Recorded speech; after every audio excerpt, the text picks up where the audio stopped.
Pakinggan naman natin to. Itong ano na to. Oh, may bagong lumabas. Oh, ito si Abalos ay nag-conduct ng kahapon, ng marcha. Oh, yung bida. Oh, kasi yan yung niya nun bida. Mga bida daw sila, bida-bida. O mga mamamayang hindi daw sila mga nagdodroga, ganyan. So nagmarcha-marcha sila dyan. Tapos, ipinagtanggol niya si Bongbong. Sabi nito ni Abalos na si Bongbong daw, hindi daw adik. Isa na lang yung kidney. Wala nga kayong maipakitang medical certificate na isa lang kidney ni Bongbong eh.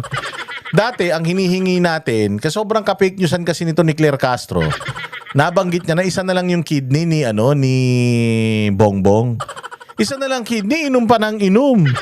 Hindi ba? Isa na lang kidney, tapos party ng party. Di ba? May mga ganun, may mga ganyan pa kayo. Malabo yan, isa na lang kidney yan. May hika pa yan. Paano yan mag-cocaine? Tanginan nyo.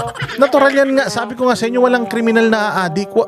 Walang kriminal na aamin at walang adik na aamin na adik siya. Wala sir, ito matindi dahil hindi kayang i-deny ni Bongbong ito personally kasi nga when you deny it, you have to show proof na talagang hindi ka addict. Magpapadrug test ka. And the fact na Bongbong Marcos doesn't even want to deny it, may mga tao na mga nasa paligid niya na babagsak kasama niya ang nagtatanggol sa kanya at nagsasabi, nagbibigay ng justification sa mga tanga-tangang Pilipino na mga follower nila na hindi pwede si Bongbong adik, malabo yan. Ulul, may kilala nga ako, putol na yung paa adik pa eh. Bawal na nga yung asukal dahil naputulan na ng paa sa diabetes. Putsang ina, nagke-cake pa eh. Nagso-soft drinks pa. Tatay ko nga, tigas ng ulo eh. Bawal na nga yung tatay ko sa matamis. Bawal sa kanin, kain pa rin ng kanin. Pagka-addict ka, alam mo, kapag ka-addict ka, putang ina, walang kapansanan sa addict. Walang isa-isang kidney sa addict. Walang hika-hika, basta addict. Dami kong kilalang may hika, nagchochongki eh. Nagsasasabi mo. May mga ganyan pa kayo. So ito si Benhar Abalos, nangiwi din ng ngiwi. Kaklase rin niya yata to. Ito si Benhar Abalos na natalo nung eleksyon sa sobrang kayabangan. Nag-iiyak pa nung natalo. Putya ngayon, lumalabas, nagbabalik para ipagtanggol yung kaibigan niya. Yung kaibigan niya ngiwi, pares silang ngiwi, ganun ng ganun. Para may mga baterya, mga panga ng mga to eh. Oh, sinasabi niya na na hindi daw pwede si Pangulong Marcos mag-drugs. O sige, pakinggan nyo. Look at how he answers question. Look at his demeanor. Yan ba isang drug addict? Oo. Nakikita nyo daw ba kung paano sumagot si Bongbong? Yan ba ang adik? Oo, ganyan yung walang direksyon yung pinagsasasabi. Ito yung topic, biglang nawawala, biglang tumatalon. May sentence siya, hindi niya matatapos. Iba na naman yung topic niya. Utal-utal, abadi, alamano. Ang aking puso, ang inyong pagkaalamano. Anong alamano? Tanginan niyan, tinatanong, utal-utal. Walang masagot. Nung bumagyo, anong gagawin natin? Ganon magsasagot. Putang ina, Benhar Abalos, meron ka bang social media? Meron ka bang TV? Hindi mo ba napapanood yung mga kapalpakan ni Bongbong? Alam mo, noong panahon ni Erap, gumawa sila ng Erap jokes. Sa panahon ni Bongbong, ang dami niyang reels ng mga kapalpakan niya. Oh! Mga utal-utal niya, hindi niya masagot na tanong, patawa-tawa pag tinatanong.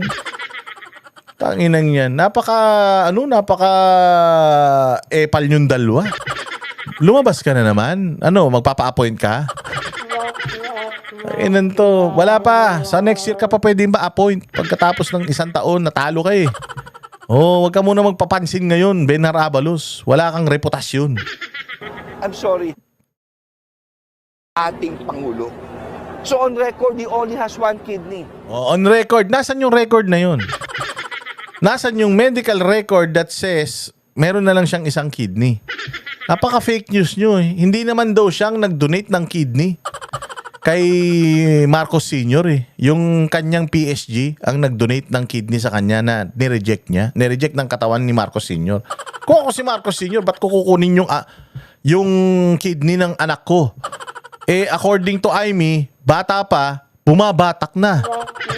Gusto mo ba kumuha ng internal organ ng adik? At hindi lang yun. Ang ating Pangulo ay asthmatic. May asthma. Asan yun? Asan yung asthmatic? Pa siya. Ano, tell me, kung iisa kidney mo, kung asthmatic ka pa, hindi nga bawal mga magsigarilyo. Sigarilyo lang bawal lang, magdadrugs ka. Tangi, marami yung kilalang asthmatic na nagsisigarilyo. Marami. Hindi, pag nagsigarilyo, pagtapos nagbibentolin. Ano ka? Ano ka, doktor? Tangina ka, bulag ka. Ang daming mga adik na bawal sa kanila, ginagamit pa rin nila. Bawal magyosi, mga asthmatic, nagyoyosi pa rin.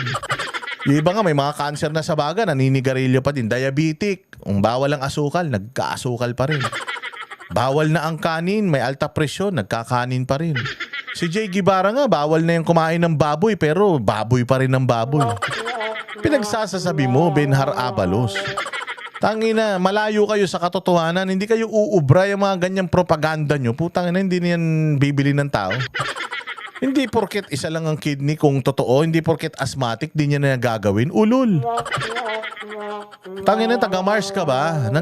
Wala kang kilala na asthmatic na naninigarilyo, mas malakas pa manigarilyo sa pugon? Ulul. Baba. Yung ano ko nga meron nga akong nanay-nanayan sumalangit nawa ang kaluluwa. Ako taga-bili ng Ventolin niya.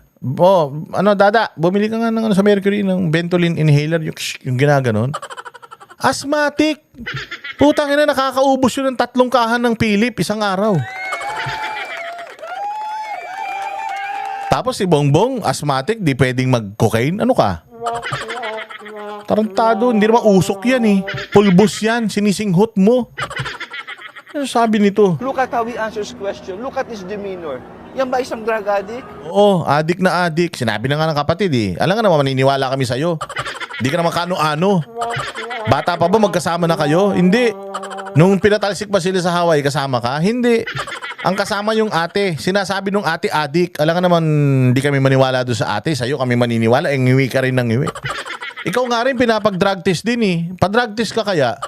Benarabalos, para malaman natin kung may karapatan ka magsalita. O, di ba yan sa mga video sa ibabaw, yung mukha niya, ang ngiwi ng ngiwi?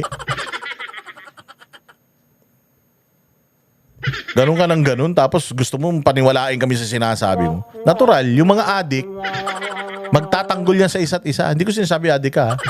Sinasabi ko lang in general. Oo. Pag halimbawa, ako adik, tinanong ako, yung kasama kong kajaming ko, uy, adik ba yun si ganun? Hindi. Yung adik yan, bait-bait niyan Pag tinanong mo rin yung isa, uy, adik ba yan si Boss Dada? Hindi, bait yan. Ano nga yan hirap na nga huminga yan, magdadrugs pa. Hindi ba magtatanggol-tanggulan niyang mga yan? Ganyan ang style. Hindi na kaming paandaran. Walang hiya kayo. Wala kayong sa amin. Wala kayong... Kami ang boses ng masa, hindi natatakot. Katotohanan lang, di kami nalulunod. Walang bahid ng sismis, lahat ay totoo.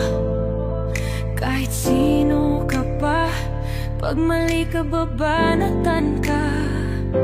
Walang pinipili kulay, wala kaming kinikilingan.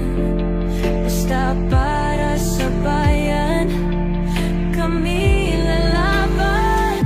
Pag tama palapakan, pag mali banatan. Di matitinag, di matatakot, para sa bayan tuloy ang sigaw. Sa harap ng kamera, walang halong takot. Mga baluktot, lahat kayo'y tutumba.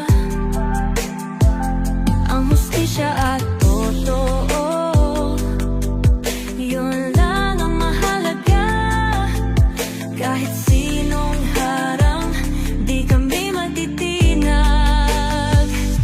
Walang pinipiling kulay, wala kaming kinikilingan. Basta para sa bayan, kami lalaban.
Sa harap